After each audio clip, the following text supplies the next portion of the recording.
Bismillah wa salatu wa salam ala Rasulillah. In order for acts of worship to be accepted, they must have two things. Acts of worship are dependent on two pillars. They are the intention and following the teachings of the Prophet sallallahu alaihi wasallam. So they are an-niyyah wal-mutaba'ah. Allah Azza wa Jal said, وَمَا أُمِرُوا إِلَّا لِيَعْبُدُوا اللَّهَ مُخْلِصِينَ لَهُ الدِّينَ. So there's the ibadah, the worship, wal-ikhlas, and the niyyah. قُلْ إِنِّي أُمِرْتُ أَنْ أَعْبُدَ اللَّهَ مُخْلِصًا لَهُ الدِّينَ. I've been commanded to worship Allah. So there's the worship, مُخْلِصًا لَهُ الدِّينَ, intention. And the dalil for the intention is the hadith of Umar radiallahu anh. The Prophet ﷺ said, إِنَّمَا الْأَعْمَالُ بِالنِّيَّاتِ. Verily actions are by their intentions. And the dalil for the ibadah, the Prophet ﷺ said, من أحدث في أمرنا هذا ما ليس منه فهو رد. وفي صحيح مسلم من عمل عملا ليس عليه أمرنا فهو رد. So whoever innovates a matter in this religion of ours that we did not bring or approve of, then it will be rejected from them. Now let's take a look at the intention for a moment. The scholars have divided the intention into two different types of intention, and both of them need to be present and correct in order for the intention to be correct. The first one is niyyatul amal. So it is the intention of performing an act of worship. The second one is niyyatul ma'muli lahu, and it is the intention of who that act of worship is being performed for.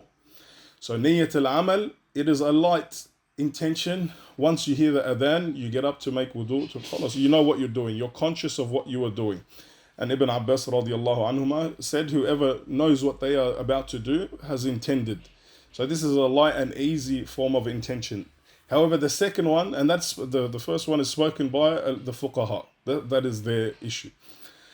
As for the second one, it is discussed by ulama al-aqidah, the scholars of aqidah, and it is one that it requires more effort and more monitoring and to pay more attention to it, because being deficient or the not being correct, that intention, then you are falling into riya. You are doing it for other than the sake of Allah Azza wa Jal.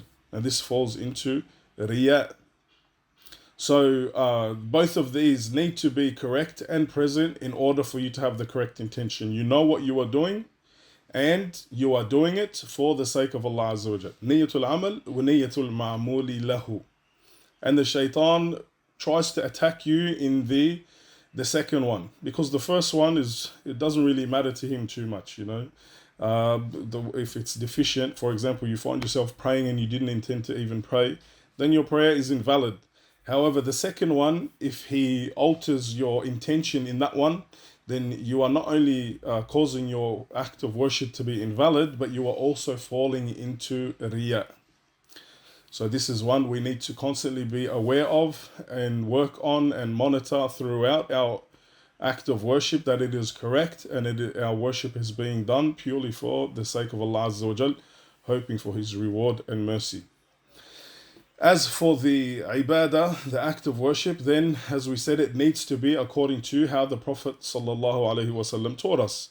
For he who innovates anything in this religion, it will be rejected. And when we say acts of worship, we also mean al-muta'allaqat. So there are 6 attributes to the acts of worship, and they are jinsul ibadah, was-sabab, was-zaman, wal-makan, wal-miqdar, was-sifa. So these 6 attributes need to also be according to how the Prophet ﷺ, and any alteration in those 6 will cause the act of worship to be incorrect and rejected. And the scholars said that the people fall under 4 different categories when it comes to these 2 pillars. The first of those 4 is those people who have no intention in their worship, and their worship isn't anything according to how the Prophet ﷺ taught us. All their actions are rejected. The second group of people are those who have a great intention. They have a correct intention. They're doing it for the sake of Allah Azza wa Jal. But their acts of ibadah, their worship is full of innovation. These are the people of innovation. Nothing they do is according to how the Prophet ﷺ taught us, or the understanding of the companions, may Allah be pleased with them. They got it from their sheikh, who has interpreted it, the evidences in his own way, and came up with conclusions, or they made up the conclusion, or they saw their parents doing it, so they thought that this is correct and they do it. These people, their actions will be rejected regardless of their good intentions. The third category of people are those people who pray as the Prophet ﷺ prayed, and they fast as he fasted, and they perform Hajj as he did sallallahu alaihi wasallam, but their intention is incorrect. They're doing it for the sake of showing off and the riyah, and it's just for the people to say they're very knowledgeable, they're very religious, they're very generous. All these people's actions will be rejected. And the last category, may Allah Tabaraka Ta'ala make you and us among them, are those who have the correct intention and follow the Prophet ﷺ in all aspects of worship. These people, their actions will be accepted by Allah Azza wa Jal. So again, for acts of worship to be accepted, they must have the correct intention and follow the Prophet ﷺ. The intention is two: niyatul amal wa niyatul ma'muli lahu. And the acts of worship are six, and it's six attributes, which are jins al-amal, والسبب والزمان والمكان والمقدار والصفة. May Allah Azza wa Jal guide us all to that which He is pleased with and loves. هذا والله أعلم وصلى الله وسلم على نبينا محمد.